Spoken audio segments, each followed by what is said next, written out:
So if you look at India, we have about 27 million birth cohort. So those many babies are born every year. If you look at the newborn population, nearly 25% of these babies are stunted. And they are basically related to inadequate or improper care of the mother during pregnancy. That's a very important, critical and crucial period during which the health of the mother needs to be attended to. And that ultimately leads to a lot of complications, stunting, low birth weight, prematurity, fetal loss, so on and so forth.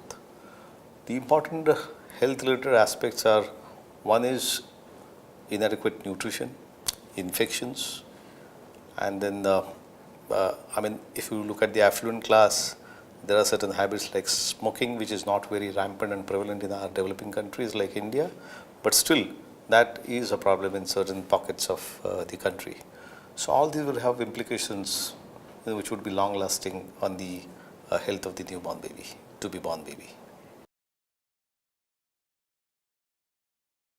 Like I said, for optimum development, all these micronutrients and macronutrition is extremely important. Say for example, if a mother is deficient in folate, it could give rise to neurodevelopment defect. If the mother's diet is inadequate in DHA, it could give rise to long-term cognitive deficiencies in the newborn baby. It's extremely important for development of brain, the retina, the vision. So all these things are extremely important. Then exclusive breastfeeding, for example, is of utmost importance, which very often is not possible for a variety of reasons in the field. And then these babies are put on to inadequate feeds, either formula or animal milk, and then several other problems come along. So maternal nutrition indirectly affecting the birth weight, and if this is not corrected in time, if attention is not given to this aspect, it has long-term impact and sequelae.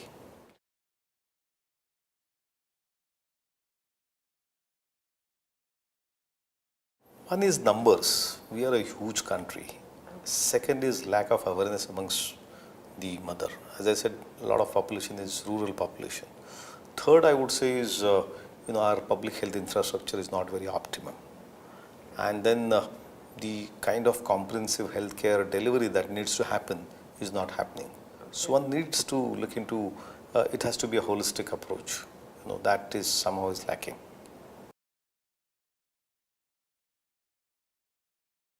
Extremely important. As I said, everything is related to nutrition. It boils down to optimum nutrition of the mother in terms of proteins, in terms of micronutrients. I give you some examples like iron, iodine, then vitamin A, vitamin D, zinc.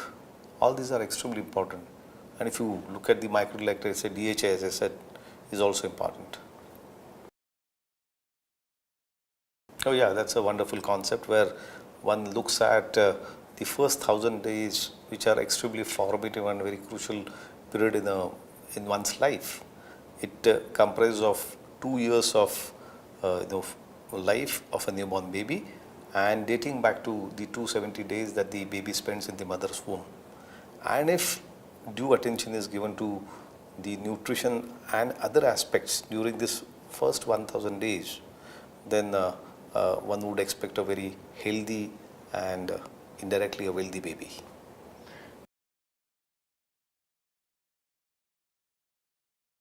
Yeah, as I said, you prevent prematurity, you prevent low birth weight. And then feeding a low birth or preterm baby is even more challenging in terms of the nutritional requirements, in terms of the ability of the newborn baby to feed and the formula which are available. So preventing this low birth babies and prematurity is also equally important. So if you have a healthy full-term baby born, then the challenges are much less as compared to a newborn who is prematurely born or who is low birth weight and who is deficient in various nutritional aspects. One thing is, as I said, you look at the maternal nutrition. A healthy mother would give birth to a healthy newborn baby. So in terms of her nutrition, protein and other micronutrients, she should be optimum. That would prevent low birth weight, that would prevent premature delivery. That would give rise to a birth of a baby who is optimum in terms of nutrition, weight, maturity, immune system, that indirectly would help the baby mount immunity against infection to which the baby is exposed to. So we need to definitely tackle this problem. And post delivery, if you look at the under 5 mortality, the common thread that runs across all the causes is malnutrition or undernutrition. If you take care of that nutrition aspect of a newborn baby, especially in the first 2 or 3 years of life, a lot can be achieved. Okay. And it will have a very good dent on under 5 mortality. Well, it has to be a teamwork. An integrated approach is required. You need to avoid outside institution delivery. There has to be a birth attendant. The antenatal services need to be improved, both at public health level and private sector, rural India, urban India, at all places. And then it has to be a comprehensive care. When it comes to a pediatrician who is attending to the newborn baby, again the care has to be comprehensive, which should include ensuring that the baby is breastfed for at least 6 months, and later on adequately complemented by weaning, and at no point in time should breastfeeding be discontinued.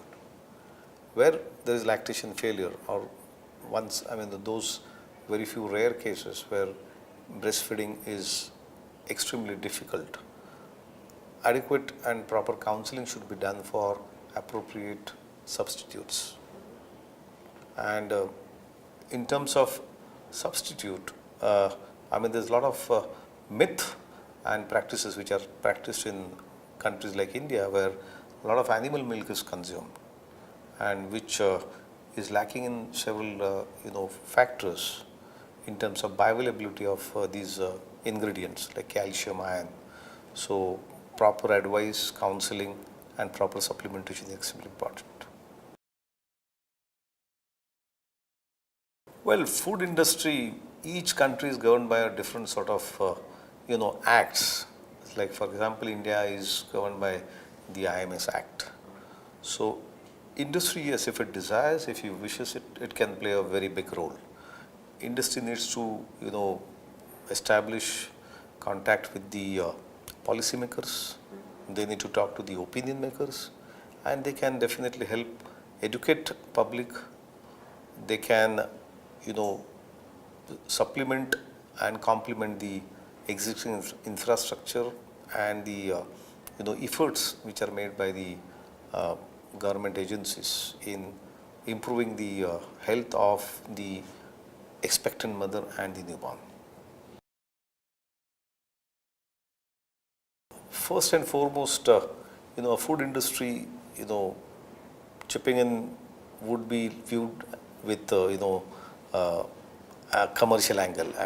One would get suspicious. Is there any commercial angle behind this? One. Secondly, as I said, IMS Act is definitely going to be a challenge, for which the best solution, I guess, would be to talk to the government agencies, talk to the policymakers, and impress upon them that, look, what we mean is not, this does not have any commercial angle, but we need, improvement in maternal and newborn health.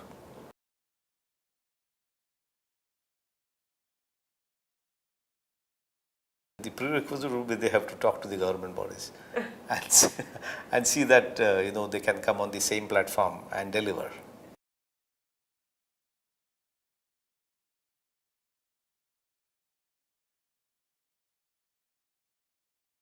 At individual level, if you ask me, what has worked the most is educating the mothers, would-be mothers, talking to the peers and talking to the obstetric colleagues, and impressing upon them the importance of this first 1000 days. As an organization, I head the Indian Academy of Pediatrics. IAP has always, it's an organization which is into advocacy and academics. So we have tried to, from time to time, update our members. We have had meetings with the obstetrician partners, and then on one hand the private sector, and we are also partnering with the government agencies, and we try and do our bit to improve the health of the to be born baby.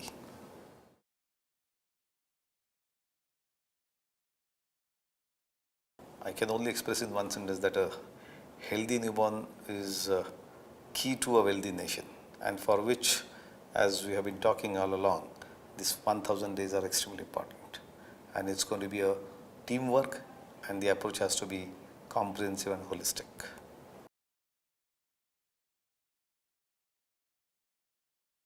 Feeding is an extremely important aspect of development of a newborn baby and a toddler. So what needs to be ensured is adequate and preferably exclusive breastfeeding for the first 6 months of life, to be continued later and adequately supplemented with weaning. But there are several issues. There are lactation failure at times. At times there are some maternal issues wherein the lactation is not adequate. Then mothers have to resort to substitute. Now, most part of the country, the substitute is animal milk. There is a concept that cow milk is the panacea for everything. But if you look at the bioavailability of various ingredients, say for example calcium, iron, and the solute load as compared to human breast milk or formula, it is suboptimal. And these babies become deficient, resulting into anemia, hypocalcemia, they develop rickets, and this needs to be looked into.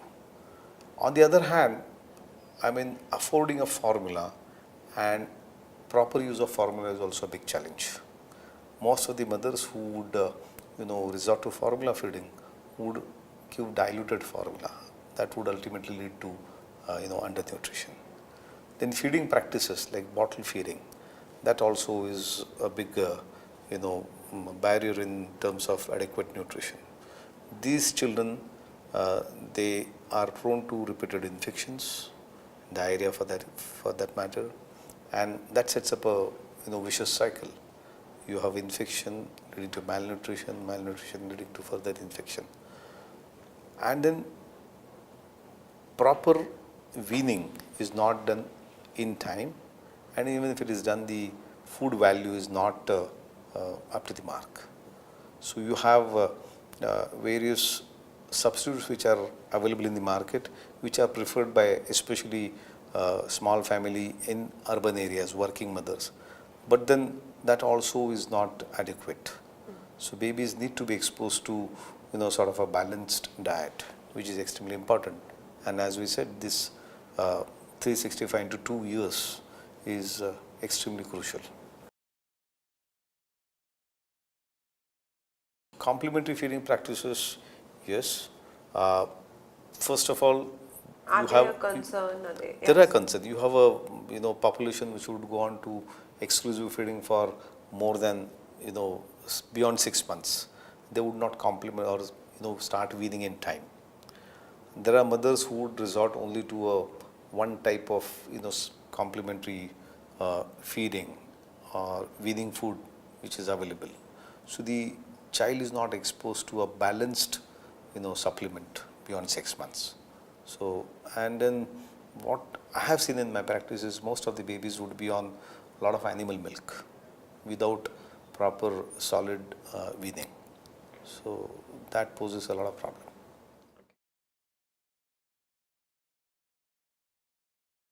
I think largely in India, many mothers coming from different socioeconomic groups have many different issues.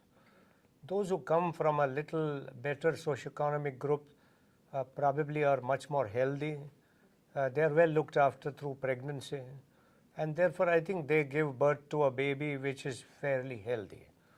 But on the other hand, there are quite a few mothers, say the urban poor or the extreme rural population, where the mother's weight itself may be so small that her nutrition is poor, not only during pregnancy but throughout her childhood. And if she remained a poorly nourished child, then to a poorly nourished adolescent, to a poorly nourished mother, then I think her baby also suffers largely a nutritional deficit. That's the reason why almost about 30% of the babies born in this country are small in birth weight. largely because their mothers have not have been well nourished. And it's not just the last trimester or during pregnancy, but they have been malnourished throughout their childhood. And I think therefore the issue is not one which can be taken care of just during pregnancy. Though I'm aware that even if you take care of a pregnant woman in the last 3 months of pregnancy, that could make a small difference in the birth weight of a baby, and that's how the babies may start well off. I think that is the major issue in the country, how large number of babies are born small birth weight, and therefore they start their life with some handicaps.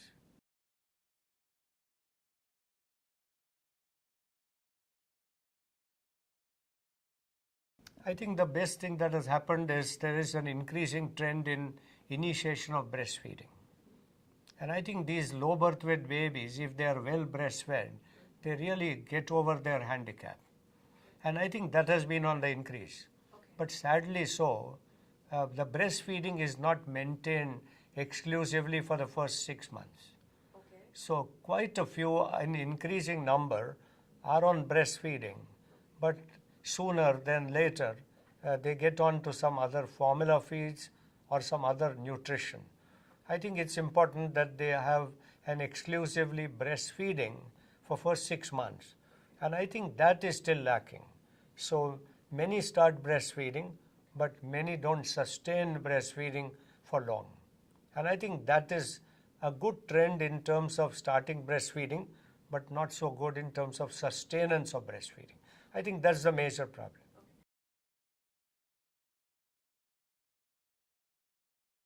I think in our country there is a dual burden. There is an obesity as much, coming up more and more in a little better socioeconomic group, and there is an undernutrition in other sections of the population. So I imagine that today we are having a dual burden. Earlier we didn't have much of obesity. Today with westernization and exposure to many wrong health practices, there is a section of community which indulges into all these wrong lifestyle, and therefore obesity is picking up. On the other hand, those who are deprived of nutrition continue to be undernourished. So I'm afraid that maybe only 20% could be really healthy. Rest all are not healthy. Some overnourished with their own problems, and many others undernourished because of their problems. So I think that's not a good trend.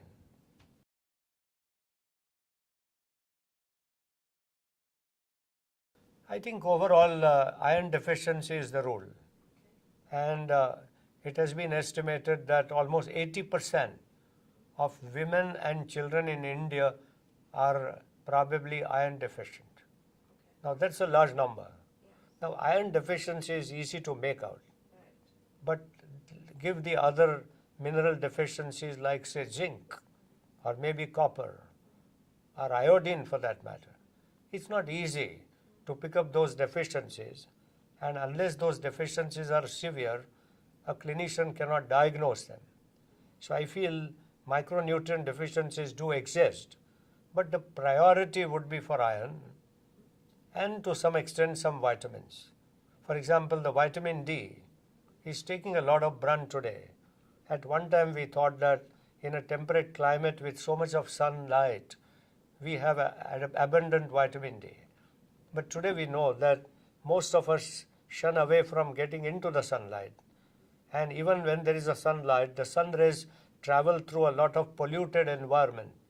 So the ultraviolet rays don't reach us.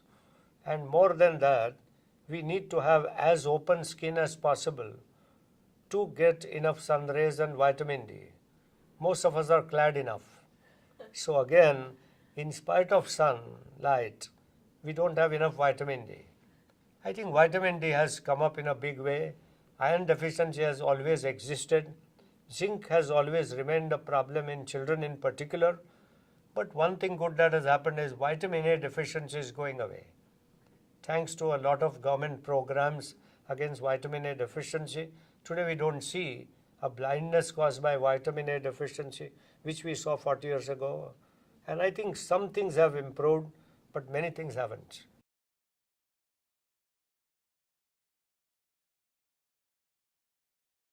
I think there are a few issues. One is, as I talked about the breastfeeding. Not many infants are exclusively breastfed in the first 6 months. Thereafter, quite a few do not get an adequate complementary feed in time. And even the complementary feeds are not the ones that are desired. For example, you will be surprised that lower socioeconomic group infants are given a biscuit and milk as a weaning food. Now, that's the last thing one would do, whereas a rice and dal is much frowned upon. Maybe a biscuit is easy, is mostly acceptable to an infant, but that is the weaning food in India. Now, these practices need to be changed. But as the days go on, I think another issue comes in, and I feel wherever there is food in the house, the children don't eat. And that's a habit. Indian parents want a child to be chubby, and they feel that more the child eats, better it is. So they push the child to eat, and the child gets more and stubborn and does not eat. So I think there are two issues. One is the issue of nutritional inadequacy, which is only in some socioeconomic group. But in another socioeconomic group, there is an overindulgence in terms of pushing food that the infant or a toddler refuses, and this battle makes the child again undernourished. So I feel there are two issues, a science of nutrition deficiencies and an art of practicing a correct feeding technique. I think both come in the way as the major issues.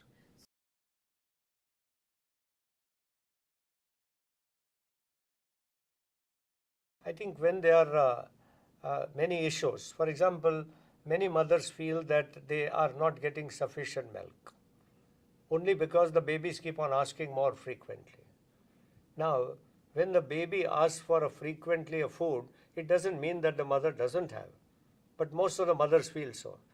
And to that extent, they get on to some outside feed.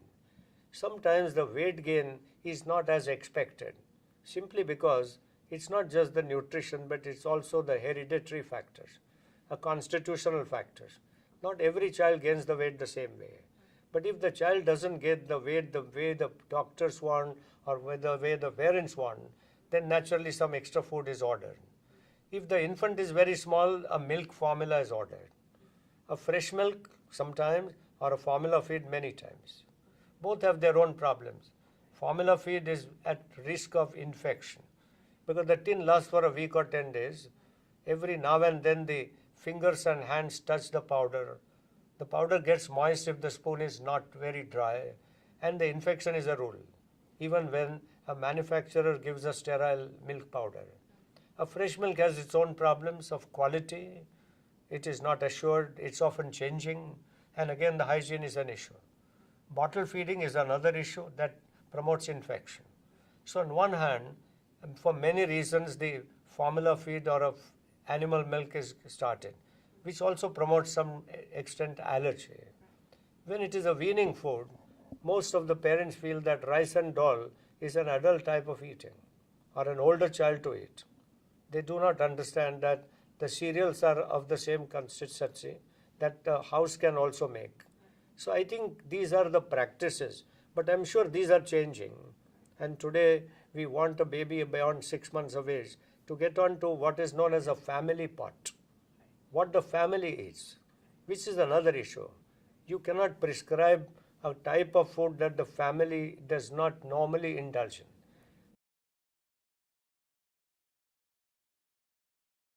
I think that's very important. I've already touched a bit on it.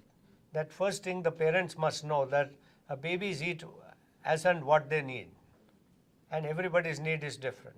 You cannot quantify the need. Most of the mothers would force feed the child. Then the child starts hating food. But as the time goes, due to advertisements, due to westernization, due to exposure, many get on hook to a junk food. And I think that again is a problem in terms of adequate nutrition. I think 1000 days is just another term that came in. Well, it gives a clear message that through the 9 months of pregnancy to 70 days, and another first 2 years makes 1,000. I think it all indicates two important things. One, that the growth is fastest during these first 1,000 days. That's number one. And here is a child who is growing. If you don't look after him during the best growing period, then that's going to be a handicap. The second most important is that the brain development is also fast during this age. So you will have a quality of life and a quantity of life depending on good foundation of life. And therefore the first 1,000 days, including the antenatal days and the first 2 years, becomes really a basic foundation of health for the whole future. And I think there is no doubt that these 1,000 days are the most important because they found the basis. If you have to raise a big tower, a foundation is most important. The rest of it takes a very little time, little energy, little inputs.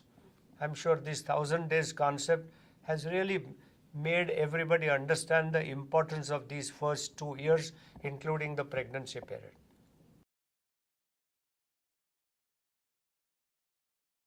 I think the most important is to look after the nutrition of a pregnant woman. Thereafter, see that the birth process is well monitored under supervision. Thereafter, initiation of breastfeeding. And I think breastfeeding should be initiated right at birth. In fact, you'll be surprised to know that a normal newborn is awake for first 20 minutes. Thereafter goes to sleep for a long time. These 20 minutes has to be used for two reasons. One, start sucking at the breast and thereby also bonding with the mother. These 20-30 minutes immediately after birth is most vital. Many babies are isolated from the mother in the first few hours, and I think that period is missed. Thereafter, exclusive breastfeeding, then timely weaning. At about 6 months of baby's age, the baby continues to be on breastfeeding but get on to some semi-solid food gradually to come up to a family pot by the end of 1 year. Thereafter, the two important things come in. One is inculcate good habits of eating. And what is good habit of eating? The mother decides what the baby can eat, but the baby decides whether to eat, when to eat, how much to eat, why to eat. Mother only decides what not to give to the baby. And I think this should be the principle of inculcating good habit. And lastly, very important is monitoring growth and development both. After all, you are looking at a growing child, and the minimum that you must monitor is the growth. If a growth is good and a development is normal, whatever the intake of nutrition is adequate. On the other hand, if nutrition can be measured as adequate, but the growth not adequate, I think we need to look into. So I suppose these are the areas where first 1,000 days take a priority.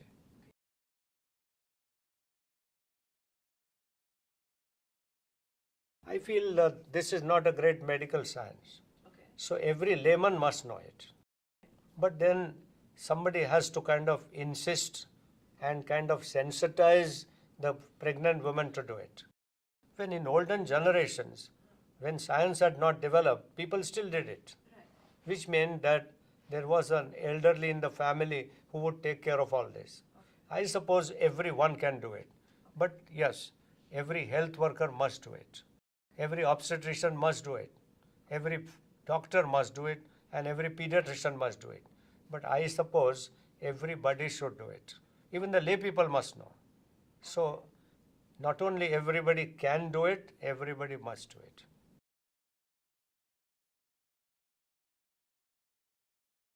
See, this is my very personal view, that after all, every industry, including the food industry, is governed by the bottom line.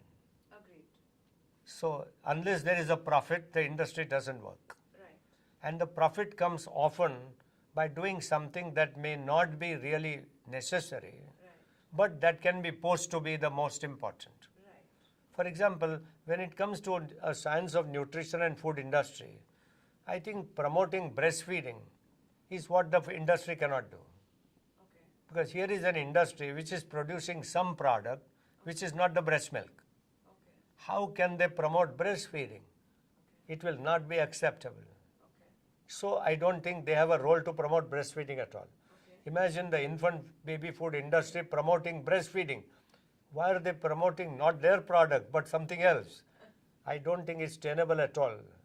Similarly, the subsequent nutritious food manufacturers. Okay. The best nutrition is a family food. Right. It's hygienic, it's cheap, it's convenient, it's practiced by the family. Okay. There is nothing artificial in it. Okay. How can food industry promote any of that? Okay. So I suppose food industry has no role. Okay. Their role is restricted to only two things. Okay. Can they facilitate a research in terms of what can be produced cheaply, that is practical, that is most used and acceptable to the community? For example, now we have a iodized salt. Now there are a lot of experiments of making a salt further added with iron. Now iron and iodine in salt is a kind of a research that the industry should put up, because salt is consumed by everyone. And if there is an iron and iodine in the salt, then iron deficiency will be taken care of. There is already the preparation now coming up that the salt will be fortified by iron. I think this kind of a research is required. But omega-3 and the elemental foods are important, but they are important for an extreme low minority. The majority of the Indian population don't need that. For example, you and me did not have omega-3. We are still done reasonably well. So it's not omega-3 makes your brain greatly intelligent. No, I think you are really endowed upon by that. So the omega-3 is a scientific advance, but it has been too much hyped. Okay, the people feel that omega-3 is important. They will spend anything for it. I don't think that is right. What is more important is whatever you are endowed upon, you get the maximum out of it. And that is by any nutrition. So I think the industry has a very small role. And I feel industry should not work with the community, because they will have also an adverse influence. I think food industry, like every other industry, is largely governed by the bottom line. So I don't see much role really in terms of feeding and science. After all, the food industry will promote their products. How can an infant baby food industry promote breastfeeding? Same thing is true about the rest of the nutritious foods. So I feel the food industry should have a very limited role, and that role to my mind is facilitating research for a cheaper, more practical and more acceptable a kind of a food for the community, for the masses. Like, for example, the salt is to be fortified with iron. Now this is the need for research. Tomorrow it could be zinc too. How can a zinc and iron and iodine be mixed with a salt all at one time? I think the research should be in that way, but when it comes to a very high level science, like maybe the semi-elemental food, the elemental food, omega-3, well, all that is scientific advance, but that is probably related to be useful to only a small minority of the community, and the majority don't need it. So I feel the food industry has only that limited role.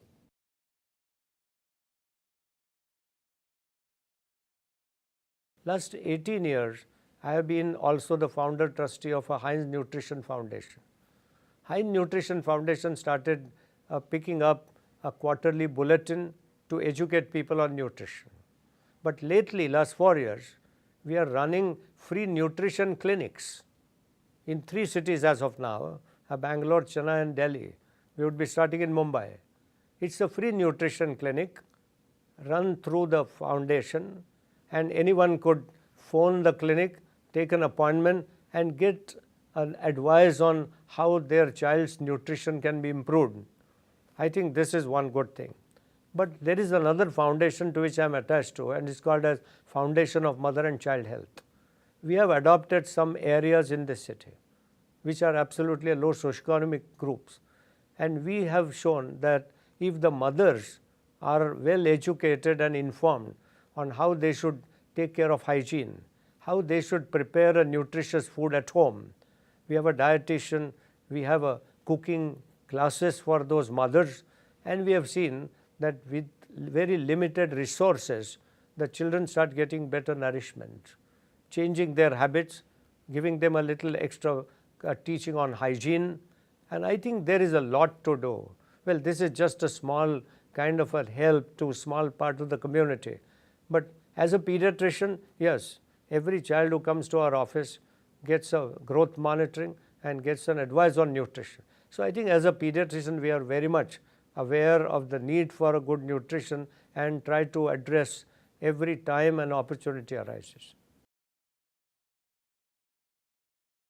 I think the barriers are two barriers. One, medical students are not greatly enchanted by the science of nutrition. There is so much of modern science. There is so much of modern technology. Nutrition looks as an age-old science. So one, even the curricula and the interest of medical profession in nutrition is very low. I think that needs to be changed. Subsequently, the lay people feel that they know enough. And to that extent, there are a lot of myths. These are the basic hurdles. Lastly, when a doctor sees a patient, the patient is interested in getting better with some drugs and not wanting an advice on nutrition. The parents feel that it's a waste of time. They have come to you for some fever cough and you are talking to them on nutrition, looks a waste of time. So I think these are the hurdles, but if one persists, I'm sure these hurdles can be taken over. But these are the problems really where nutrition has taken a back seat in general population, in medical profession, in medical curriculum.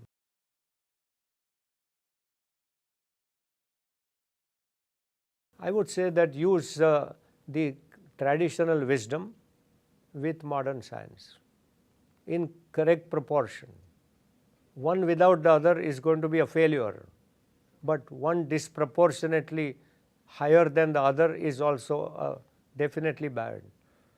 Traditional wisdom has done well for generations in India. We can't forget that. But modern science has added something better. And I feel it's a mix of two in every walk of life, be it a medical diagnosis, be a science of nutrition. So I would say traditional wisdom with modern science would be the absolute perfect principle to follow for entire life.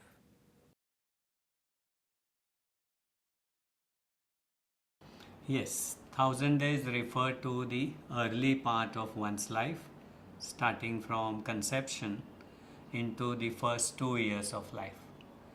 This is the part when we are conceived, then we start growing, we develop, we differentiate, and it's very heavily influenced by the environment which the mother provides in the uterus, and then later on the family and the society provides after you are born.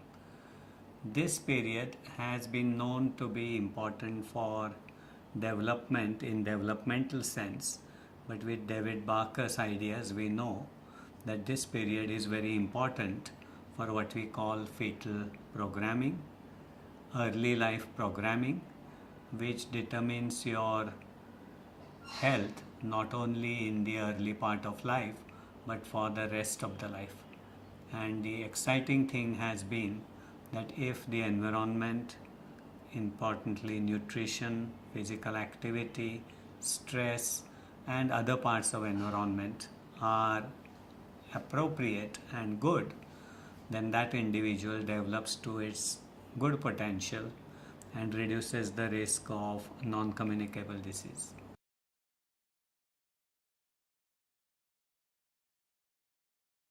Unfortunately, the 1000 days miss the preconceptional period, and as we now know, that also is a continuum with the first 1000 days. So if we consider preconceptional period, then early pregnancy, late pregnancy and 2 years after delivery, then a whole lot of things can be done. We need to improve the health and metabolism of the young girls, which determines the health of the ovum they are providing for the new conceptus. Food and nutrition, of course, is an important component of the first 1000 days, and nutritional industry is of course important because they are now regulating, or they are now controlling supply of food to large sections of population, either knowingly or unknowingly, and they could have a very substantial influence on improving the health of the young girls, improving the health of the pregnant mothers, and therefore the health of the fetus which is growing, and after birth the health of the neonates and the children. So yes, food industry will have an important component. So challenges for an industry are to balance their social commitment and the profit they are making. So that is the challenge for the nutrition industry, that they should consider this as one of their social responsibilities in addition to using it to make some profit, and therefore that balance is the real important crux of the matter. So the prerequisite would be to balance between their requirements of business and their requirements of what we now famously call the corporate social responsibility. And if that pre-requirement is met, then I think it will be good for both the industry and the population which will benefit from this.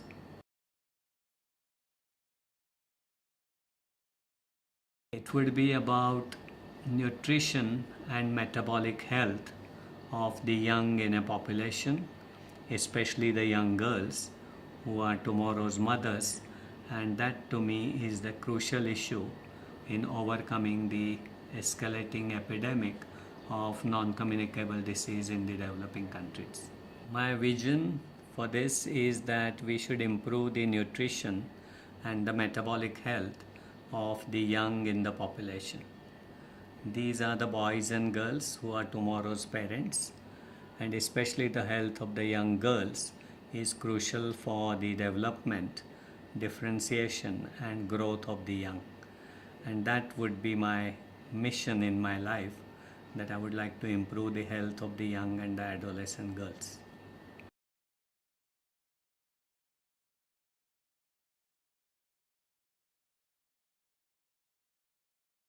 I am an adult diabetes specialist, and I have been treating diabetic patients and realized how frustrating it is, because you are treating the end stage condition, and given the enormous cost of treatment, I soon realized that prevention was the answer. And in the old days it was genetics and adult lifestyle, but David Barker came and taught us that lifestyle of your mother made an influence on the risk of diabetes in the child. And we took this up.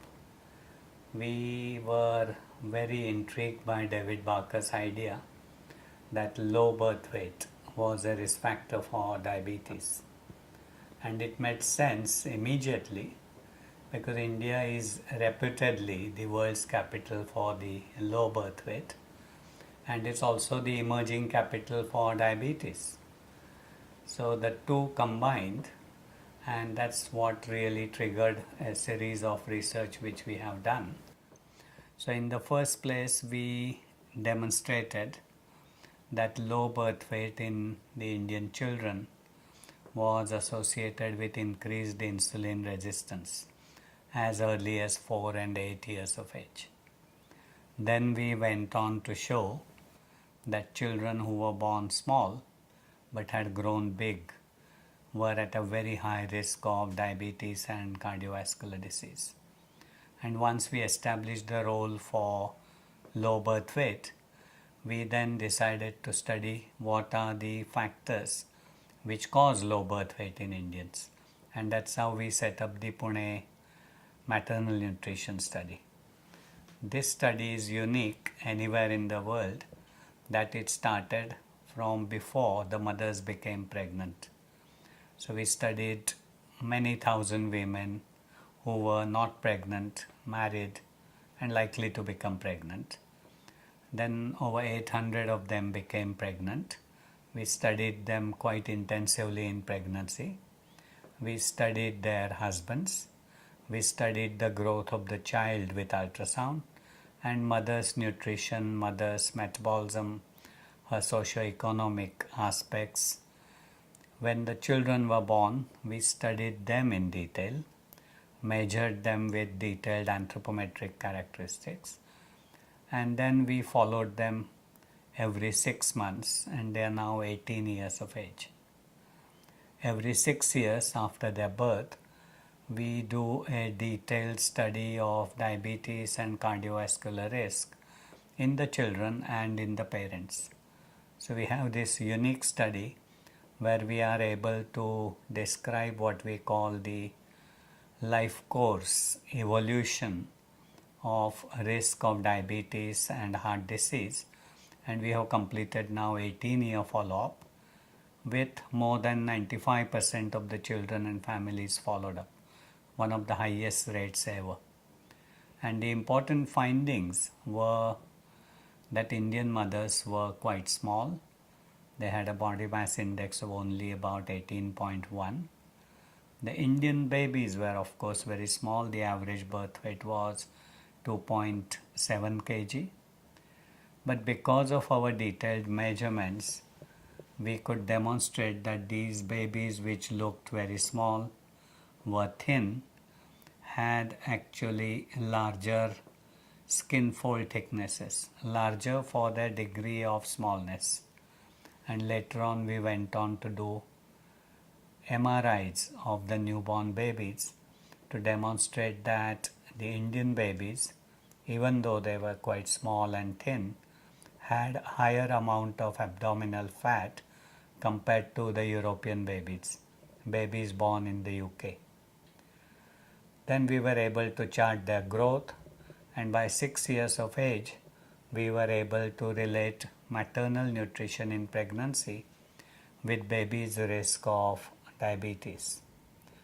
We had noticed in the pregnancy study that mother's micronutrient nutrition rather than macronutrient nutrition was an important determinant of baby's growth. And the micronutrient rich foods included green leafy vegetables, fruit and milk. We also studied circulating levels of micronutrients and showed that folate, vitamin B12, vitamin D, vitamin C were related to baby's growth. And the interesting idea was that homocysteine, which is an indicator of B12 and folate nutrition and nutrition of other methyl donors, was a very strong determinant of baby's growth. Mothers who had high homocysteine, indicating a deranged 1-carbon metabolism, probably due to B12 deficiency, produce smaller babies. And then mother's B12 and folate concentration in the pregnancy predicted child's insulin resistance at 6 years. So for the first time we had demonstrated that mother's micronutrient nutrition not only was associated with baby size at birth, but also its future risk of diabetes and possibly heart disease. And we have gone on to confirm these findings when the children grew older. So when they became 12-year-old and now 18-year-old. And of course by 18 years, we are now able to demonstrate that at 18 years, these rural children have a very high prevalence of pre-diabetes, which is borderline diabetes, and that pre-diabetes metabolic disturbance is also demonstrable as early as 6 years of age. So in this study, we have been able to demonstrate that the risk factors for child's future risk of diabetes are related intergenerationally through mother's nutrition, through baby's growth, and that they are demonstrable as early as 6 years of age. And based on these findings, we have now started an intervention study so that the children born in the study, whom we call F1 generation, the mother is the F0 generation. The F1 children at 16 years of age entered a randomized control trial to improve their micronutrient nutrition. In one arm to improve their B12 nutrition, which is very deficient in this population, and in the other arm to improve their nutrition with a multi-micronutrient capsule along with 20 grams of milk powder to improve their protein intake, against a background of placebo and a universal treatment with iron and folic acid in all the groups. And this trial is one of the first in the world which started in adolescence much before these boys and girls marry, and will continue for 3 years or till the delivery of the first child, and will study the babies for risk factors for future diabetes and heart disease. For this we make detailed measurements of the babies at birth. We do cord blood measurements of various future risk factors, and we do body composition studies on the baby.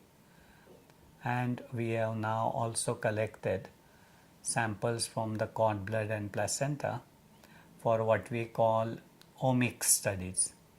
And these omics studies will look at various epigenetic signatures, then the transcription, that means the transcriptome, metabolome, proteome in the cord blood in relation to mother's nutritional supplementation, so that we will be able to demonstrate if epigenetics is contributing to the intergenerational influence on the risk of non-communicable diseases.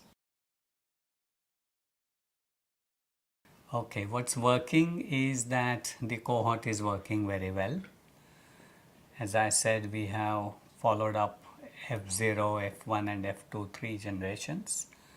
We have a very high follow-up rate, more than 95%, which is again unique anywhere in the world. And the success of this high follow-up, or the reason for success of this high follow-up, is that our field staff lives in the same villages where our participants live. So there is a very close relationship between the field staff and the participants.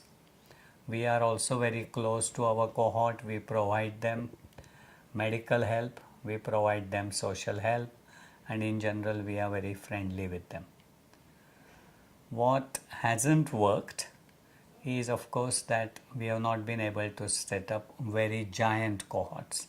Our cohort is only 800 children born in the first generation.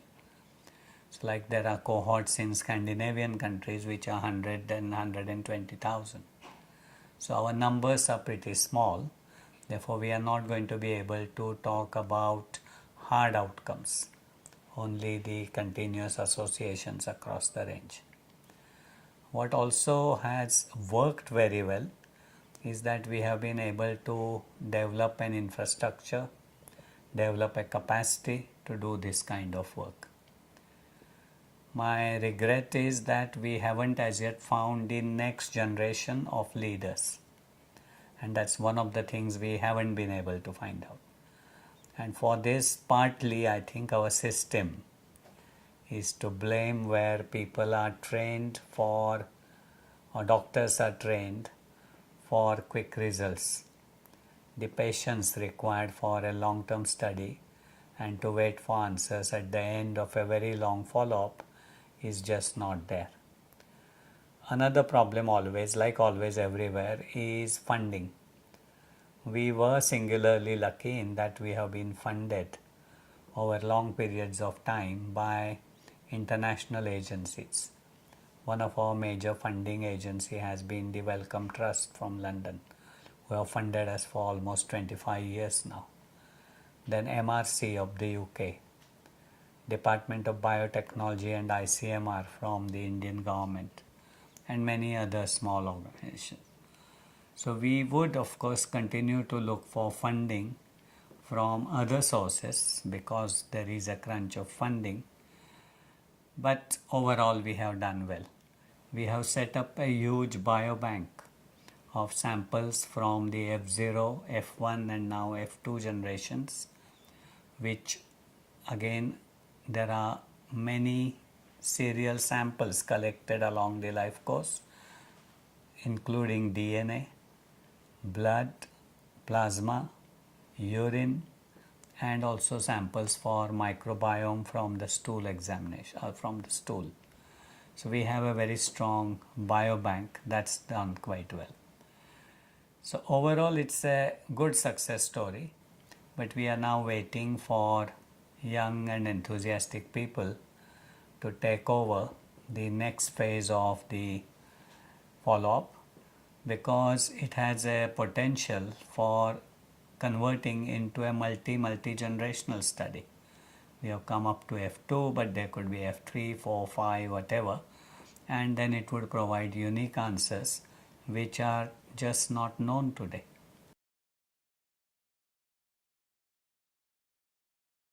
Yes, I have heard about the 1000 days. This is a very important period as far as the future of any new infant or child is concerned.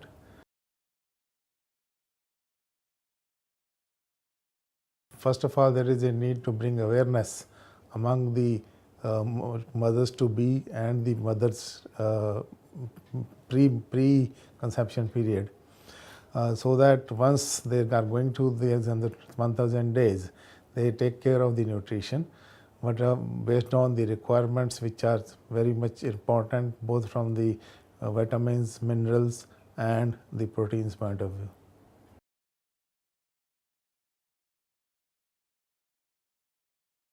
Both the government as well as the industry can take care of this, plus of course the academia. Academia can bring about the awareness. Both government and industry can also play a role in bringing about the awareness, but as far as the meeting the nutritional requirements is concerned, mainly the government and the industry can play a major role, and through this new CSR policy, I think the industry can play a greater role.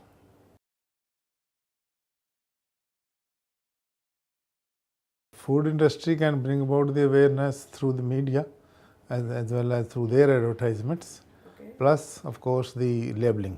Challenges for food industry, the first and foremost challenge is the price competitiveness, so that it's accessible by the general population of the country.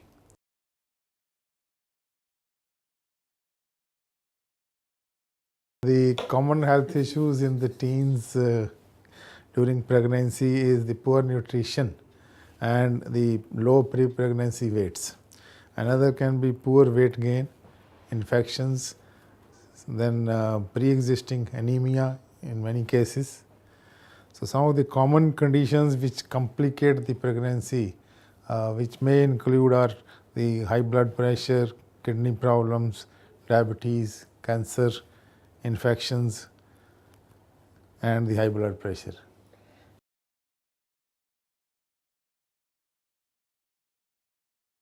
First of all, the mother herself can play a major role based on the awareness, because most of the mothers which can afford, they can plan their diets accordingly and consume the food accordingly.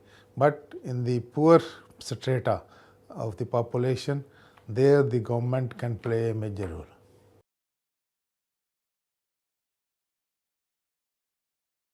The role of food industry can be in terms of developing nutritionally balanced foods to cater to the therapeutic conditions which prevail during this period of 1000 days, so that those deficiencies can be overcome and consequently we can have a healthy population and a healthy country.